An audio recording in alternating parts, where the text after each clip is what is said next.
Desde los sótanos platenses hasta las misas ricoteras en los grandes estadios argentinos. Secas, austeras, soviéticas. Un viaje al corazón de una experiencia artística inédita, independiente y autogestiva. Mariposa, mondia, ¿qué va a ser de mí?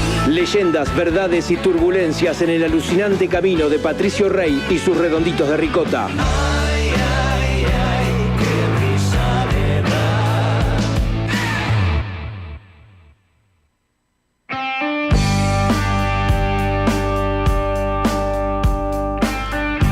Los Redondos comenzaron a mezclar el sexto disco de su historia, el único doble, a mediados de 1993 en los amplios y monacales salones de los estudios New River en Fort Lauderdale.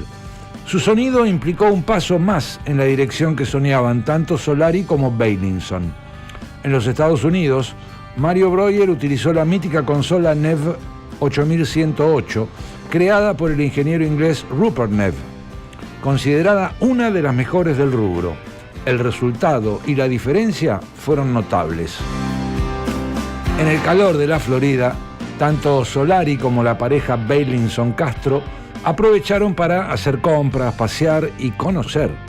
Por recomendación de Breuer, los cuatro se hospedaron en unos departamentos de Fort Lauderdale que daban a una marina, un lugar de ensueño en una época dorada del rock anglosajón. Con un puñado de meses de diferencia, habían salido a la calle algunos de los mejores discos de la década, que resultaron ser también algunos de los más vendidos de los años 90. Trabajos de 1992 como Automatic for the People de R.E.M. o el disco homónimo de Rage Against the Machine se sumaban a los ya legendarios Nevermind de Nirvana, Achtung Baby de U2 o Ten de Pearl Jam, que había sido lanzados apenas un año antes. Lobo Suelto, Cordero Atado fue postproducido en los estudios South Beach, ubicados en la colorida Ocean Drive Avenue en Miami, en un edificio Art Deco cuyo propietario, el magnate Chris Blackwell, también había fundado Island Records. Allí viajaron Solari y Breuer y en apenas 4 días compaginaron todo el material. Le agregaron algunos condimentos especiales como el aullido de lobos y otros efectos auditivos. Desde allí volaron a Los Ángeles. Era el turno de la masterización, la etapa para nivelar todos los audios. Por recomendación de Breuer, utilizaron los estudios de Bernie Goodman, uno de los más importantes de Estados Unidos, en donde habían grabado Madonna, Michael Jackson y Prince.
En Los Ángeles no solo trabajaron, noctámbulos y hedonistas también disfrutaron de la abigarrada oferta gastronómica y musical.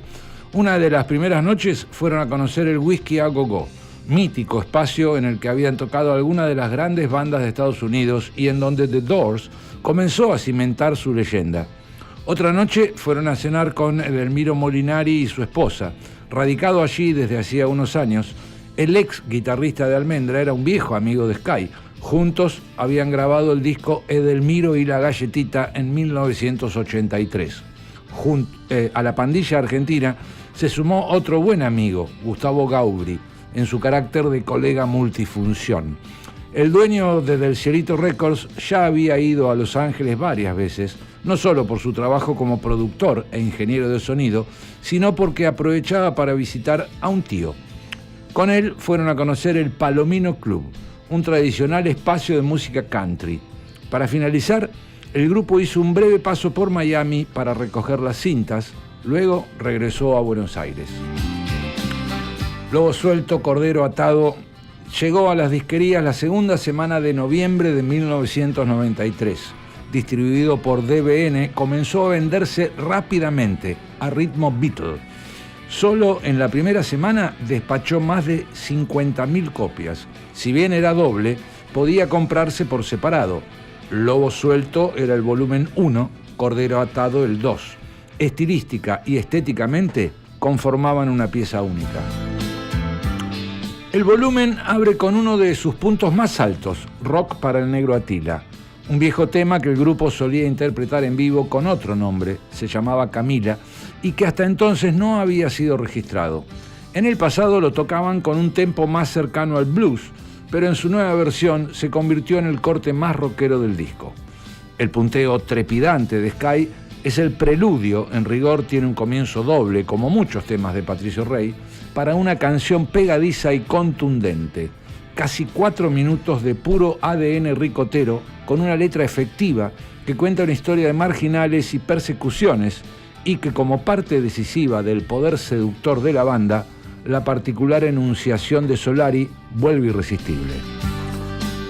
Ese mismo rasgueo emblemático de Sky, aunque ralentizado, se repite en la siguiente gema, Sorpresa de Shanghái. La melodía del estribillo tiene claras reminiscencias del rock estadounidense. Hay puntos de contacto con Stan de R.E.M., del disco Green de 1989, y hasta cierto parentesco con un clásico como La Bamba en la versión de Richie Valens. La letra es de pura cepa solariana, frases que son eslóganes entre las que se destaca la construcción, falopas duras en tipos blandos ahuecan corazones, tal vez la más explícita de la canción.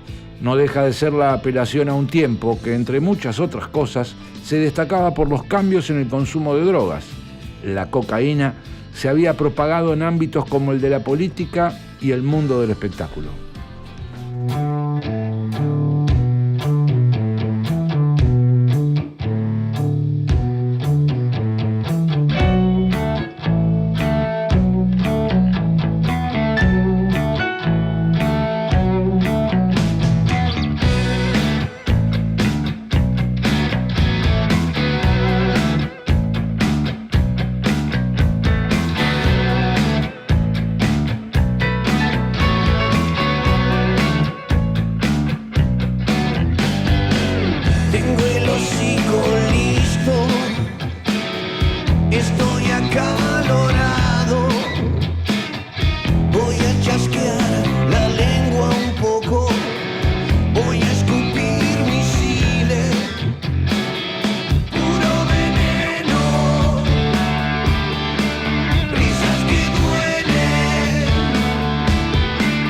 Acostumbré el pellejo a los ultraviolentos.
son verdaderos dramas. El bote roto, ¿a quién le importa? Mis penas como piedras caen, ruedan y escapan. Falopas duras en tipos blandos ahuecan corazones. Caras de liebre muerta. ¿A quién le importa toda esa guinda? Si te sofoca, ¿a quién le importa? Puro veneno, risas que duelen. Si te sofoca, ¿a quién le importa?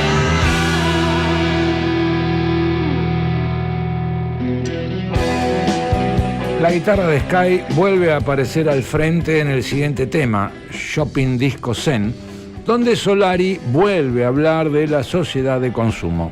El destinatario parece ser un sujeto social con cierta postura arrogante y ostentosa, muy en boga en la Argentina de los primeros 90. Era el rasgo de la época. No en vano, apenas unos meses antes, en octubre de 1992, la editorial Perfil había lanzado al mercado la revista Caras, un producto que ni bien salió a la venta se convirtió en un éxito comercial. Su impronta se basaba en exhibir las alcobas y las posesiones de la alta burguesía, los nuevos ricos, los primeros ganadores del neoliberalismo y la clase política nativa. Inspirada libremente en la novela de Jack Kerouac, Ángeles de Desolación, un viaje por el lado salvaje del autor Bitnik, Un ángel para tu soledad es una de las cimas compositivas, un momento de afinidad absoluta entre Solari y Beilinson. Agónico, intenso, ligeramente ambiguo, el tema guarda entre sus pliegues un componente sentimental que excede a sus partes constitutivas. Es la clase de canción que impacta y se hunde en las terminaciones nerviosas de sus seguidores porque logra transmitir un dolor generacional impreciso. Solari le habla a su gente. Las llamas en pena invaden tu cuerpo, ofreciéndole con su lamento inconfundible algo de alivio con su invitación al baile. Susanita es otro tema que con levísimas variaciones venían interpretando en vivo desde hacía años. Un rock típico en el que el riff de Sky sostiene el fraseo estirado de Solari que aporta un leitmotiv de claro corte ricotero. A nadie le amarga un dulce. Al igual que en Un ángel, en Espejismo tiene participación Sergio Poli, un virtuoso violinista platense ligado a la música clásica, el tango y el jazz, a quien La Negra y Sky habían descubierto en un pub de Villa Gesell en enero de 1987. Quedaron encantados con su estilo y pensaron en él sin adelantarle nada, para enriquecer musicalmente a la banda en un futuro disco. Poli, que casi no tenía vínculos con el rock, sí conocía a Los Redonditos y se sorprendió al llegar un día a su casa en La Plata, a mediados de 1993, y encontrarse con un mensaje de La Negra. Poli, habla Poli, queremos que toques con nosotros. Sin registrar que La Negra y Sky eran aquellos tipos macanudos que se habían puesto a hablar con él en Villa Gesell 6 años antes, Poli aceptó de inmediato. Su intervención, un solo de violín de más de 1 minuto dividido en 3 partes, resulta un sucedáneo de la voz lacerante de Solari. Lo grabamos durante una tarde. Recuerdo que en un momento nos empantanamos y nos fuimos con el Indio al jardín del estudio a tomar algo. Ahí él me tranquilizó. Cuando volvimos lo terminamos, cuenta Sergio Poli.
Lobo Suelto continúa con Grand Lady, un rock blueseado en donde destaca el riff de Sky de cierto aire arabesco que sirve para relatar la peripecia nocturna del protagonista por un bar de frontera. En La hija del fletero reaparece la poética de Solari en toda su dimensión, en forma de sentencia o de viñeta. Es una canción hermosa que arranca con un rasgueo líquido de guitarra y que cuenta una historia de amor plebeyo y trunco. Frases como «todavía su amor me da descargas» o «pero a los ciegos no le gustan los sordos y un corazón no se endurece porque sí» forman parte de la mitología lírica de la banda. La trama del tema está humedecida por la nostalgia del exilio. Cierra con una frase sutil y de una precisión colosal que pareciera sintetizar el múltiple malentendido histórico alrededor del grupo y de su cantante. Siempre fui menos que mi reputación. Un motivo guitarrístico similar al de Rock para el Negro Atila es el que se destaca en El Lobo Caído, donde título y letra parecen condensar el concepto de todo el disco, la idea del lobo, Lucifer, que hay en cada individuo de la especie. Yo Caníbal es un hit instantáneo y el primer tema del volumen 2. La guitarra de Sky alberga una lírica en la que brillan algunas frases que sean los que sean sus significados, funcionan por su propia respiración. Viejas compotas que no dan respiro o me acaban el cerebro a mordiscos. Ladrón de mi cerebro se escucha como una continuación ralentada de Yo Caníbal. El aullido del cantante es una especie de súplica. Si corres peligro con solo venir aquí, no me digas nada. Que se estira y se funde en un colchón auditivo que desprenden las cuerdas de Sky. Es uno de los momentos de más épica del disco. Es hora de levantarse, querido. ¿Dormiste bien? Tiene otra de las grandes metáforas solarianas. Un caníbal desdentado enseñando a masticar. Frase que vuelve a enfatizar el aspecto paradojal del hombre. Un concepto presente en todo el disco. El tipo de contradicciones que desvelaban al indio. Otra vez el fuego y las llamas, la amenaza de arder aparecen en Perdiendo el tiempo, que relata un amor contrariado y que funciona como preludio perfecto para la sencilla Caña seca y un membrillo, canción que antes se llamaba Negrita. Según declaró Solari unos días antes de presentar el disco, Labi Rap es una respuesta a la manipulación en la que se vieron envueltos tras la muerte de Bulacio. Hay una parte de Labi Rap que dice: el último show no murió casi nadie, se fue vacío el furgón de los fiambres, cubrieron la mierda de azúcar negra en el Labi Rap. Si vos tenés mala hazaña, podés interpretar como que uno está mofándose. Lo que uno está diciendo es precisamente todo lo contrario, lo mismo que dijimos en ese momento. Eso está pasando todo el tiempo. Cuando se cubre la mierda de azúcar negra es que vos haces una selección de, en algún caso, señalarlo y en otro no, por distintos intereses, dice Indio Solari. El arte del buen comer es otro fresco de época dirigido a un individuo, un tal Pituca, que sin ser identificado parece contorneado con el aire arribista de los poderosos de ese tiempo, como el mismo presidente Carlos Menem o alguno de los nuevos ricos contemporáneos. No late más es un tema inédito de los 80 que aquí aparece con el título Lobo, ¿estás? Es probable que haya sido incluido para aportarle frescura a un álbum denso, que finalmente define un largo y lúgubre alegato solariano sobre la condición humana. Al igual que La hija del fletero, Botija Rapado está inspirado en una historia real que cuenta la fuga de una adolescente del Instituto de Menores Colonia Berro en las afueras de Montevideo, Uruguay.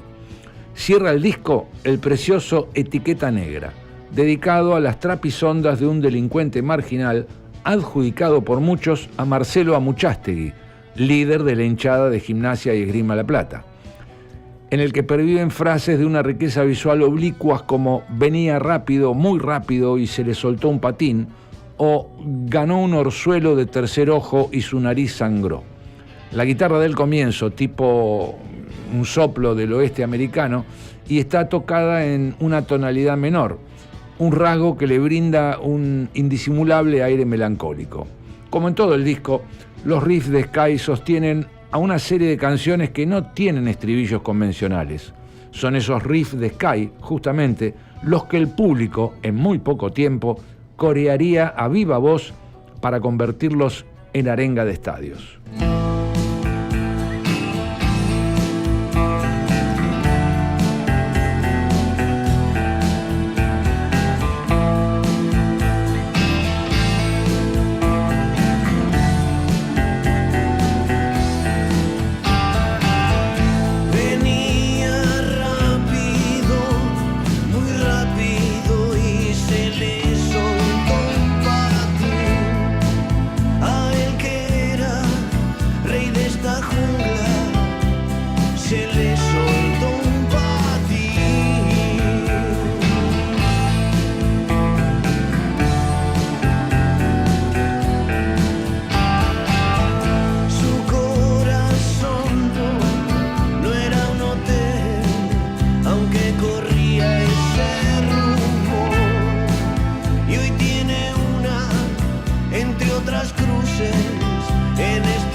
pasaba Etiqueta Negra, antes Espejismo, Sorpresa de Shanghái y Rock para el Negro Atila, las canciones de este capítulo 33 de Vida y Obra de Patricio Rey.